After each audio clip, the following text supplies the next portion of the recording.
नमस्कार, जय हिंद साथियों। राम राम सा जीवड़ा काई हालचाल है सा थाका। आशा और उम्मीद करूं कि सगड़ा मारा जीवड़ा मस्त है, मजे में है। आज थोड़ी बहुत सर्दी पाची बढ़ी है तो सभी साथी जुड़ जाएं। नए हो तो चैनल को सब्सक्राइब जरूर कर लें। सुबह का जो सिरावण है वो हम करने जा रहे हैं भाई, राजस्थान जीके के साथ में। देखो साथियों, कल मैंने एक टेलीग्राम ग्रुप में और यूट्यूब पर कम्युनिटी टैब में एक सवाल पूछा था, और लगभग 99.99% विद्यार्थियों ने उसका गलत उत्तर बताया।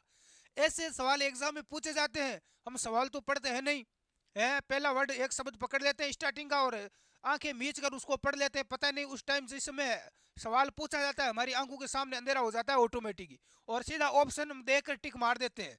देखो क्या सवाल था, एक बार मैं पहले बता देता हूँ, फिर हम आगे सवाल करेंगे राजस्थान जीके के, बहुत ही शानदार। देखो कल जो सवाल मैंने पूछा था साथियों, वो पूछा गया कि तराइन के युद्ध के समय, तराइन के युद्ध के समय, ध्यान से देखना, बहुत ही शानदार सवाल है और ऐसे सवाल में बार बार डालता रहता हूं। तराइन के युद्ध के समय मेवाड़ का कौन सा मेवाड़ का कौन सा शासक शासक मारा गया मारा गया, ये सवाल मैंने पूछा था। ये सवाल देखो, अब ध्यान से देख लो एक बार पहले। तराइन के युद्ध के समय मेवाड़ का कौन सा शासक मारा गया? क्योंकि कल मैंने अपने जो ऐप है स्टडी एग्जाम एकेडमी, उसमें अपनी क्लासेस चल रही है पूरी थ्योरी की, तो उसमें मैंने राजस्थान हिस्ट्री में मेवाड़ का इतिहास पूरा कंप्लीट करवाया था एक क्लास लेकर। तो इसमें हमने ये पढ़ा था और ये सवाल मैंने वापस पूछा। देखो पहला ऑप्शन मैंने दिया था पृथ्वीराज, पहला ऑप्शन था पृथ्वीराज चौहान। बताओ देखें, पृथ्वीराज चौहान, ठीक है। दूसरा ऑप्शन यहां पर मैंने दिया जेतर सिंह, जेतर सिंह, है ना। नंबर 3 पर था सामंत सिंह। कौन सा शासक है? सामंत सिंह। और नंबर 4 पर था डी समर सिंह, शक्ति कुमार सिंह, सॉरी, शक्ति कुमार सिंह। अब ये सवाल पूछा गया था, तराइन के युद्ध के समय मेवाड़ का कौन सा इनमें से शासक मारा गया। अब कुछ लोगों ने क्या किया, स्टार्टिंग में सवाल पढ़ा कि तराइन का युद्ध है, तराइन के युद्ध के समय कौन सा शासक मारा गया, और टिक मार दिया पृथ्वीराज चौहान। इतने मूर्ख लोग हो आप। अरे पहले सवाल तो ढंग से पढ़ लिया ग्रुप है। परीक्षा में कोई सवाल पूछता है एग्जामिनर, तो वो सोच समझ के पूछता है, कोई आंखें मीच बंद करके इजी सवाल तो देता नहीं है। तो ध्यान से पढ़ लिया करो, हमें आते हुए भी हम सवाल गलत कर देते हैं उसका उत्तर। तराइन के युद्ध के समय मेवाड़ का कौन सा शासक मारा गया? पृथ्वीराज मेवाड़ का नहीं, अजमेर का शासक था मूर्खों, मेवाड़ का शासक। अब कुछ साथी बोलेंगे कि सर तराइन का युद्ध तो पृथ्वीराज चौहान तृतीय और मोहम्मद गौरी के बीच में हुआ था, तो ये इसके मतलब पृथ्वीराज ही मारा गया। अरे ऐसा नहीं है। जो मेवाड़ उस समय जब युद्ध हुआ था तराइन का, कब हुआ था? एक प्रथम युद्ध हुआ था 1191 में, दूसरा हुआ था 1192 में, पृथ्वीराज चौहान और मोहम्मद गौरी के बीच में। लेकिन उस समय पृथ्वीराज चौहान तृतीय की सहायता करने के लिए इस पृथ्वीराज का बेनोई था। बेनोई कौन था? मेवाड़ का शासक था इसका बेनोई, जिसका नाम था सामंत सिंह। ये सामंत सिंह क्या आता है साथियों? सहायता करने के लिए आता है। किसकी सहायता करने के लिए आता है? पृथ्वीराज चौहान की, है ना, अपने साढ़े की सहायता करने आता है, और सामंत सिंह इस युद्ध में मारा जाता है। तो ये सवाल था कि भाई तराइन का युद्ध हुआ था उस समय, मेवाड़ का शासक कौन था? सामंत सिंह था। हाँ, ये मैं मानता हूँ कि इस तराइन का युद्ध पृथ्वीराज चौहान तरती और मोहम्मद गौरी के बीच में हुआ था, लेकिन मेवाड़ का उस समय राजा था सामंत सिंह, जो सहायता करने जाता है और मारा जाता है। तो ऐसे सवाल का विशेष तौर से ध्यान रखा करो, परीक्षा में एक बार पढ़ लिया करो जीवड़ा। कुछ लोगों को मैंने आंसर बता दिया सामंत सिंह, फिर भी समझ में नहीं आ रहा। क्या अजीब नमूने हो रहे तुम। चलो, वर्ष 2003 के अनुसार भारत में तांबे का उत्पादन में राजस्थान का कौन सा स्थान है? पहला, तीसरा, पांचवा या दूसरा? 2023 के अनुसार भारत में तांबे का उत्पादन में राजस्थान का कौन सा स्थान है? राजस्थान का पूछा है, और तांबा उत्पादन में पहला स्थान कौन से राज्य का है? प्रथम स्थान पर जो राज्य है साथियों वो है मध्य प्रदेश। सर्वाधिक तांबे का उत्पादन होता है मध्य प्रदेश में। राजस्थान का दूसरा स्थान है, कौन सा स्थान है? दूसरा स्थान है जीवड़ा। डी आंसर अपना राइट हो जाएगा। ठीक है, जो साथी डी बता रहे हैं, हाँ, उन सभी का करेक्ट आंसर आ चुका है। और दुनिया में यदि पूछे विश्व में, तो सर्वाधिक तांबे का उत्पादन होता है चिली देश के अंदर। कहां पर होता है भाई? चिल्ली में होता है। ये आप ध्यान रख लेना।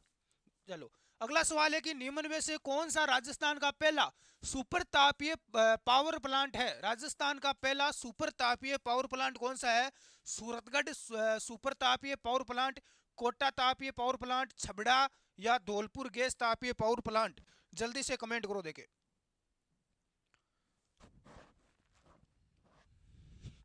देखो सूरतगढ़ सुपर तापीय पावर प्लांट ये आपका कहां पर है साथियों, ये श्री गंगानगर में है, ध्यान रख लेना, श्री गंगानगर में है, जहां पर सर्वाधिक बिजली का क्या होता है उत्पादन होता है। पहले 1500 मेगावाट होती थी, अब 2820 मेगावाट होती है यहाँ पर, 2820 मेगावाट, यानी कि सर्वाधिक बिजली का यहाँ क्या होता है साथियों उत्पादन होता है। कितना 2820 मेगावाट। सूरतगढ़ सुपर तापीय पावर प्लांट, ठीक है। कोटा तापीय पावर प्लांट, कोटा तापीय पावर प्लांट कोटा में है, इसकी स्थापना हुई थी 1983 में। कब हुई थी 1983 में। छबड़ा तापीय पावर प्लांट ये दूसरा है, राजस्थान का दूसरा सबसे बड़ा, राजस्थान का दूसरा सबसे बड़ा पावर प्लांट यदि पूछे तो कौन सा हो जाएगा, छबड़ा तापीय पावर प्लांट, जिसकी क्षमता है 2320। कितनी है भाई, इसकी क्षमता है 2320 मेगावाट, ठीक है, बिजली उत्पादन की। चलो इसका राइट आंसर क्या हो जाएगा, एक नंबर हो जाएगा सूरतगढ़ सुपर तापीय पावर प्लांट। कलर चेंज कर लेता हूं। चलो अगला देखो, ए संगत युग्म को छांटिए, गलत युग्म कौन सा है। बहुत ही शानदार सवाल है भाई, जल्दी से कमेंट करो कि भाखड़ा नागल परियोजना किन किन राज्यों की है। जल्दी से कमेंट करो देखें। भाखड़ा नागल है पंजाब की, हरियाणा और राजस्थान, तीन राज्यों की बिल्कुल संयुक्त परियोजना है। चंदन, अगला है चंदन मध्य प्रदेश और राजस्थान की। व्यास परियोजना पंजाब, राजस्थान, उत्तर प्रदेश। माही बजाज सागर परियोजना गुजरात और राजस्थान की है। कौन सा युग्म यहां पर गलत है,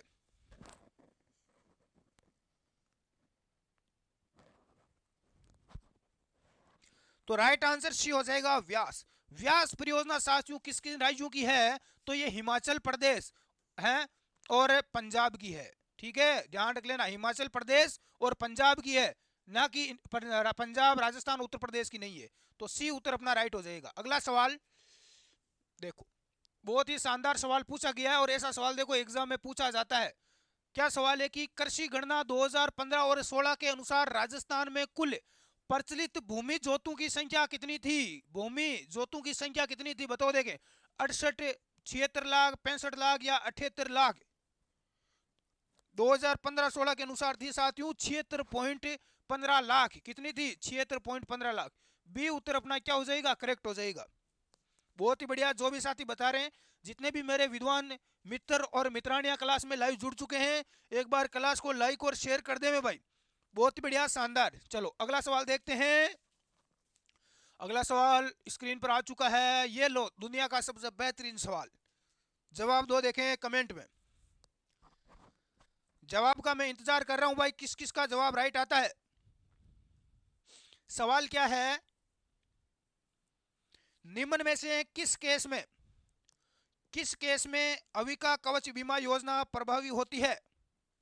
कौन सी योजना है साथियों, अविका कवच बीमा योजना। ये भेड़ की अप्राकृतिक मृत्यु। अरे साथियों, आपके परिवार में या आपके गांव में कोई व्यक्ति भेड़ रखता है, क्या रखता है, अरे भेड़ों को रखता है, लड़िया के गिरे जीवड़ा। यदि कोई व्यक्ति भेड़ रखता है तो उसको बोलो कि वो भेड़ का बीमा करवाएं, योजना चल रही है, भेड़ का वो बीमा करवा सकता है। यदि कोई भेड़ विकलांग है, पैर वगैरह टूट गया है, कुछ भी हो गई है, तो उसको भी यहाँ पर इस योजना का लाभ मिलता है, ठीक है ना, तो इसका बीमा करवा सकते हैं। यदि भेड़ की मृत्यु हो जाती है तो भी उसके क्या मिलते हैं, पैसे मिलते हैं। इस योजना है भाई, भेड़ की अप्राकृतिक मृत्यु होने पर भी इसका लाभ है वो मिलता है, भेड़ पालकों को इसका लाभ मिलता है। अगला सवाल क्या है आपके सामने, राजस्थान में ग्रामीण गौरव पथ योजना का शुभारंभ किस वर्ष हुआ। ग्रामीण गौरव पथ योजना, इस योजना में क्या होता है साथियों, ग्रामीण गौरव पथ योजना में क्या होता है, आप सभी को देखा होगा, आपके गांव के अंदर सीमेंट वाली सीसी रोड बन रही है, हर गांव के अंदर सीमेंट की रोड बनाई जा रही है और साइड में पानी की नालियां बनाई जा रही है ताकि गंदगी ना फैले। तो ये ग्रामीण गौरव पथ योजना के तहत बनाई जा रही है ना। ये किस वर्ष इसका शुभारंभ हुआ था, बहुत ही गजब का सवाल पूछा गया है, जल्दी से कमेंट करो। 2014 और 15 में। बी उत्तर अपना क्या हो जाएगा भाई, राइट हो जाएगा। हाँ, गांव में जो आरसीसी की जो रोड बनाई जा रही है। चलो अगला सवाल है, राजस्थान के किस मृगवन को ग्रामीण चेतना केंद्र के रूप में विकसित किया गया? राजस्थान के किस मृगवन को ग्रामीण चेतना केंद्र के रूप में विकसित किया गया? तो राइट आंसर क्या हो जाएगा? संजय उद्यान मृगवन को, संजय उद्यान मृगवन को किया गया। बी उत्तर अपना करेक्ट हो जाएगा। नेक्स्ट है कि राजस्थान में 2011 की जनगणना के अनुसार ग्रामीण लिंगानुपात कितना है? साथियों, ग्रामीण लिंगानुपात पूछा गया है, तो ग्रामीण लिंगानुपात कितना है? 933। लिंगानुपात क्या होता है? लिंगानुपात होता है 1000 पुरुषों पर, 1000 पुरुषों पर महिलाओं यानी स्त्रियों की संख्या। 1000 पुरुषों पर कितनी महिलाएं हैं? तो ग्रामीण क्षेत्र की बात करें तो ग्रामीण क्षेत्र में कितनी है भाई? 933 है। यदि आपको पूछे राजस्थान का कुल लिंगानुपात कितना है, तो राजस्थान का कुल लिंगानुपात है 928। कितना है साथियों? 928 है। और यदि पूछे आपको भारत का लिंगानुपात कितना है देश का, तो भारत का लिंगानुपात है 943। कहने का मतलब क्या हुआ कि राजस्थान में कुल बात करें तो 1000 पुरुषों पर 928 महिलाएं हैं, यानी महिलाएं कम है। और भारत देश में टोटल बात करें तो 943 केवल महिलाएं हैं 1000 पुरुषों पर। तो देख सकते हैं कितनी महिलाएं यहाँ पर कम है। चलो अगला सवाल लेते हैं। राष्ट्रीय बंबू यानी बांस मिशन की शुरुआत कब हुई? राष्ट्रीय बांस या बंबू मिशन की शुरुआत हुई थी 2006-7 में। कब हुई थी? 2006-7 में हुई थी। तो बी आंसर अपना करेक्ट हो जाएगा। अगला सवाल है कि राजस्थान का कौन सा शहर कर्क रेखा के सबसे निकट स्थित है? 23.5 डिग्री है। कर्क रेखा के सबसे नजदीक डूंगरपुर, बांसवाड़ा, उदयपुर या जैसलमेर? तो राइट आंसर क्या हो जाएगा? बांसवाड़ा।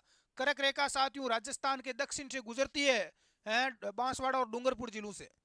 ठीक है, कर्क रेखा के सबसे निकट शहर है। और कर्क रेखा के सबसे दूर कौन सा है? सबसे दूर है गंगानगर। कौन सा है साथियों? श्री गंगानगर, ये सबसे दूरी पर है, ध्यान रख लेना।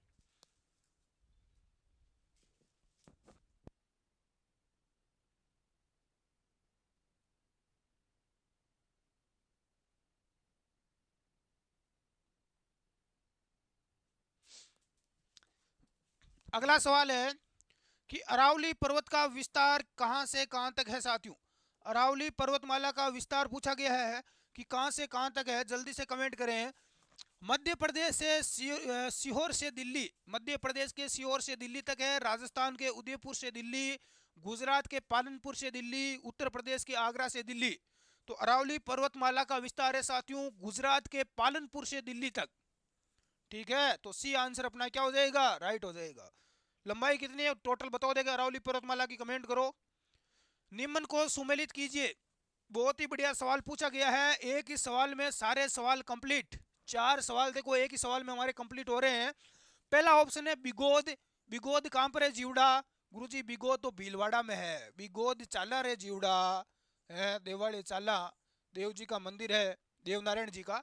बिगोद, बिगोद में देखो कौन कौन सी नदियों का त्रिवेणी संगम बनता है, तो बिगोद भीलवाड़ा में बढ़ता है साथियों। बीबीएम, अरे बीबीएम, बीबी क्या होती है? मास्टर होती है पति की, है बीबी क्या होती है? मास्टर। तो BBM, M for master, BBM. B से बनास, बे से बेड़ज, मे से मेनाल। ठीक है, तो ये मेनाल है, ध्यान रख लेना। तो राइट आंसर क्या हो जाएगा? बिगोद, बिगोद में त्रिवेणी संगम बनता है, बनास, बेड़स और मेनाल का, ये राइट हो गया। दूसरा राजमहल, गुरुजी राजा का महल कहां पर है भाई? टोंक में है राजमहल, है यहां पर बनता है बनास, डाई और खारी। ठीक है, कौन कौन सी नदियां? बनास, डाई और खारी, इनका त्रिवेणी संगम बनता है, तीनों नदियां आकर मिलती है। रामेश्वर घाट कहां पर है जीवड़ा? गुरुजी रामेश्वर घाट तो है सवाई माधोपुर में, ओलियो साई सवाई माधोपुर। रामेश्वर घाट में मिलती है बनास, चंबल और शीप नदियां। तीनों नदियों का क्या बनता है भाई? त्रिवेणी संगम बनता है। बेणेश्वर धाम गुरुजी आकट्ठे है, अरे जीवड़ा बेणेश्वर धाम डूंगरपुर में है रे, यहाँ पर मिलती है सोम, माही और जाखम, तीनों नदियां। तो राजस्थान में कुल 4 त्रिवेणी, 4 जगह त्रिवेणी संगम बनता है, यानी 4 जगह तीनों नदियां आकर आपस में मिलती है। कौन कौन सी जगह? बिगोद, राजमहल, रामेश्वर घाट और बेणेश्वर धाम। ठीक है, यहाँ पर कौन कौन सी नदियों का त्रिवेणी संगम बनता है आपके सामने है, स्क्रीनशॉट मार लें जीवड़ा। है ना। एक एक सवाल में 4 सवाल कंप्लीट, ऐसे पढ़ोगे तो आराम से बिल्कुल आप कवर कर लोगे, कोई बड़ी बात नहीं है। पशु परिचर में तो बिल्कुल 10वीं लेवल का कोई खास है नहीं, उतना निकाल लोगे आप। अगला सवाल क्या है कि मध्य काली मृदा निम्न में से किस फसल के लिए उपयुक्त है? मध्य काली मिट्टी। तो मध्यम काली मृदा कपास की फसल, मूंगफली, दाल और उपरोक्त सभी, तो सभी के लिए है डी उत्तर अपना राइट हो जाएगा। नेक्स्ट सवाल आपके सामने है, बताएं देखिए जिस भी साथी को उत्तर आ रहा है। जाख बाबा की विशालकाय मूर्ति कहां से प्राप्त हुई? जाख बाबा की मूर्ति नोह, मथुरा, रंगमेल या नांद? तो राइट आंसर क्या हो जाएगा? नोह से प्राप्त हुई है। पूछा गया सवाल है, ध्यान रख लेना, है ना। चलो अगला सवाल है कि महर्षि दयानंद सरस्वती का स्वर्गवास किस स्थान पर हुआ? महर्षि दयानंद सरस्वती की मृत्यु हो गई, अरे गुरुजी कब हुई? 30 अक्टूबर 1983 को। कब हुई थी? 30 अक्टूबर 1983 को इनकी क्या हो जाती है साथियों? मृत्यु हो जाती है स्वामी महर्षि दयानंद सरस्वती की। किस कारण से हुई थी? नहनी नाम की, अरे एक महिला थी जिस महिला का नाम क्या था? नहनी। ये नहनी नाम की एक वेश्या थी। ये क्या करती है साथियों? एक महिला थी, ये स्वामी दयानंद सरस्वती को दूध के अंदर जहर मिलाकर दे देती है। दूध में कांच को पीस कर डाल देती है या जहर दे देती है, आपके जो भी माने। कुल मिलाकर ये जोधपुर की थी नैनी, ये वेश्या या महिला थी। स्वामी दयानंद सरस्वती को अजमेर के अंदर क्या पिला देती है? जहर पिला देती है। तो सी उत्तर अपना राइट हो जाएगा। साथियों महर्षि दयानंद सरस्वती का मूल नाम क्या था? महर्षि दयानंद सरस्वती का मूल नाम क्या था? इनका मूल नाम था मूल शंकर। अरे मूल नाम, इनका मूल नाम मूल शंकर क्या था भाई? मूल शंकर इनका मूल नाम था। चलो अगला सवाल लेते हैं विद्वान साथियों, ये लो। जयपुर के संस्थापक महाराजा जयसिंह द्वितीय के पिता कौन थे? आल्यो सा मरवा दिया रे जीवड़ा। चरण सिंह, उदय सिंह, महाराजा बिशन सिंह या महाराजा कल्याण सिंह? तो राइट आंसर क्या हो जाएगा? महाराजा बिशन सिंह। अगला सवाल है कि निम्न में से किस स्थान पर ऐतिहासिक प्रसिद्ध हल्दी घाटी युद्ध के दौरान मुगल सम्राट अकबर ने डेरा जमाया?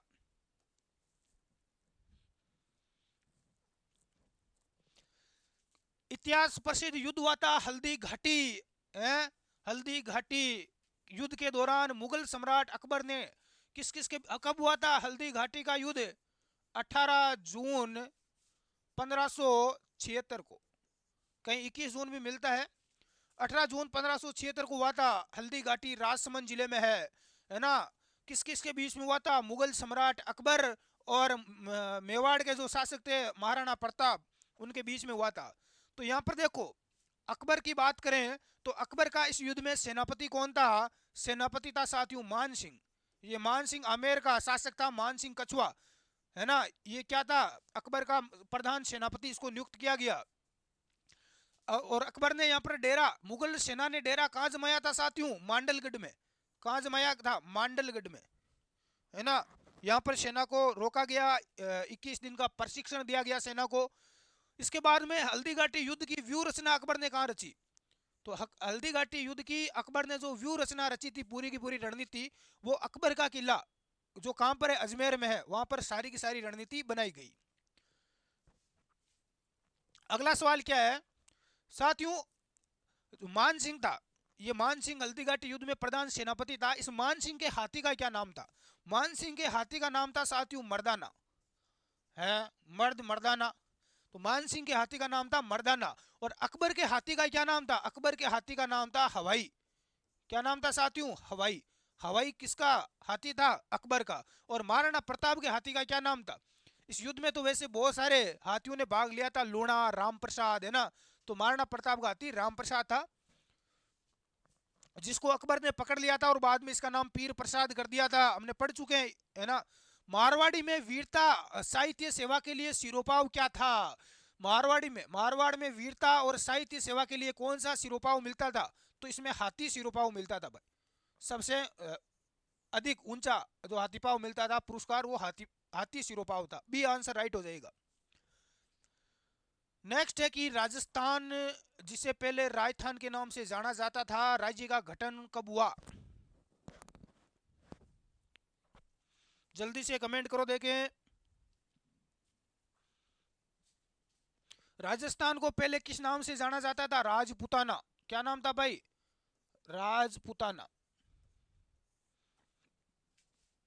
इसका गठन कब हुआ? 30 मार्च 1949 को हुआ था। ध्यान रख लेना, ये सवाल आ चुका है कई बार और बिल्कुल इजी सवाल है। राजस्थान के परिचय में हम पढ़ते हैं बेसिक में ही, है ना। 30 मार्च 1949। अगला सवाल है कि राजस्थान में 1857 के विद्रोह के प्रमुख केंद्र थे। 1857 की क्रांति के प्रमुख केंद्र।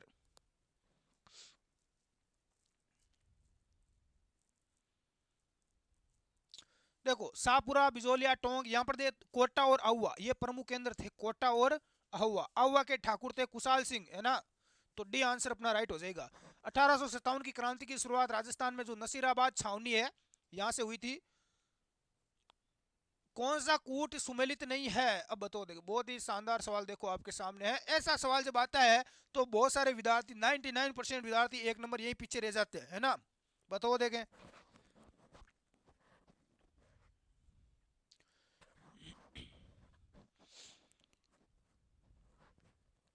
देखो, एक तरफ दे रखा है प्रजामंडल और एक तरफ दे रखा है संस्थापक। प्रजामंडल के जो संस्थापक है उनका नाम पूछा गया है। एक तरफ आपको दे रखा है प्रजामंडल, क्या दे रखा है भाई? प्रजामंडल। और दूसरी तरफ दे रखा है उनके संस्थापक का नाम। ठीक है, प्रजामंडल के संस्थापक का नाम। जैसलमेर प्रजामंडल के संस्थापक थे मीठालाल व्यास। कोटा प्रजामंडल के संस्थापक थे नेनूराम शर्मा। ये देखो पूछा गया कई बार, नेनूराम शर्मा। जयपुर के थे कपूरचंद। और बूंदी के कौन थे? बूंदी के थे गोपीलाल यादव। ये गलत हो जाएगा भाई। बूंदी के थे कांतिलाल। कौन थे बूंदी के? कांतिलाल। तो डी आंसर अपना क्या हो जाएगा? करेक्ट हो जाएगा। तो जो साथी डी बता रहे हैं उन सबका राइट है।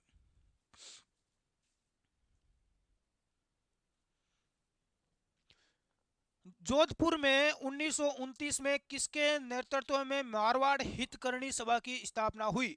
मारवाड़ हितकारिणी सभा की स्थापना 1929 में हुई। ठीक है, किसने की? जयनारायण व्यास, शोभाराम कुमावत, रामजीलाल अग्रवाल, मास्टर भोलेनाथ। तो ये स्थापना की थी साथियों जय नारायण व्यास के द्वारा। जय नारायण व्यास, ए उत्तर अपना राइट हो जाएगा। नेक्स्ट है कि बिजोलिया आंदोलन के विषय में कौन सा कथन सही है?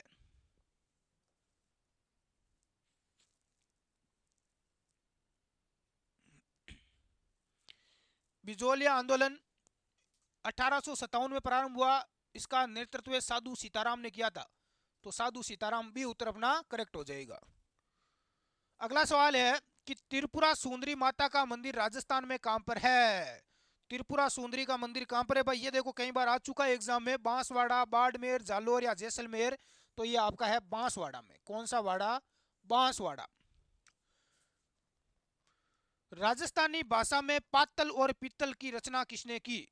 कवि कलनाल, कवि किलोल, कन्हैयालाल सेठिया, चंद्र बरदाई, सोमदेव। पातल और पीतल की रचना किसने की?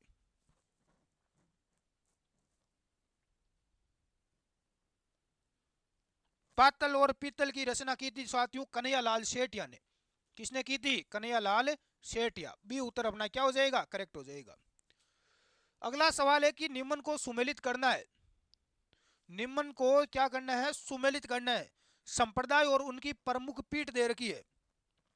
पहला है अपना, देखो एक तरफ संप्रदाय है और दूसरी तरफ उनकी पीठ है। गुद्दड़ संप्रदाय, जिसकी पीठ कहां पर है? कहां पर है? दांतड़ा भीलवाड़ा। ठीक है। नवल संप्रदाय की कहां पर है? नवल संप्रदाय की है जोधपुर। कहां पर है? जोधपुर। चरणदासी संप्रदाय, चरणदासी संप्रदाय की कहां पर है? दिल्ली। और अलखिया संप्रदाय की है बीकानेर में। अलखिया की कहां पर है? बीकानेर में। तो ये पहले से दे रखा है। हो गया आपका सुमेलित। अगला देखते हैं कौन सा कूट सुमेलित नहीं है। कौन सा युगम सुमेलित नहीं दे रखा है? बताओ देखें। मामा जी के घोड़े बसंतगढ़, बसंतगढ़ ये गलत हो जाएगा। मामा जी के घोड़े बसंतगढ़ ये गलत हो जाएगा। दाबू प्रिंट अकोला की है। लाख का काम लक्ष्मणगढ़ इंदरगढ़। और अजरक प्रिंट बाड़मेर की प्रसिद्ध है। अगला सवाल है कि मारी बरसालेरी मुमल हालेनी आलिजेरे देश नामक लोकगीत किस क्षेत्र का है? जोधपुर, बीकानेर, जैसलमेर या सिरोही? एक बार वापस पढ़ो सवाल को। मारी बरसालेरी मुमल हालेनी आलिजेरे देश नामक लोकगीत किस क्षेत्र का है? तो ये जैसलमेर का है। मुमल जैसलमेर लोदरवा की राजकुमारी थी भाई। सही युग्म को सुमेलित करें। सही युग्म सुमेलित करना है नेजा। नेजा नृत्य किस जनजाति का है? नेजा है साथियों भीलू का। नेजा भीलू का है सा। इंडोनी कालबेलिया। इंडोनी नृत्य किसका है? कालबेलिया जाति का है। तेरा ताली, अरे तेरा तालियां साथ बजावा, तेरा ताली कामड़ का है। रामदेव जी का जब मेला लगता है रुणेचा जैसलमेर में, तो कामड़ जाति की महिलाएं तेरा मंजीरे बांध कर हैं तेरा ताली नृत्य करती है। और वालर किसका हो गया? ग्रासिया का हो गया। ये ग्रासिया नाम से लिख लेना भाई, ग्रासिया है ना। वैसे नाम मैटर नहीं करता, चलती है असूदिया, हिंदी तो है नहीं अपनी, जीके में तो चलता है जो भी लिख दिया। वालर ग्रासियों का है। अगला सवाल बहुत ही शानदार सवाल है भाई, राजस्थान के आभूषण।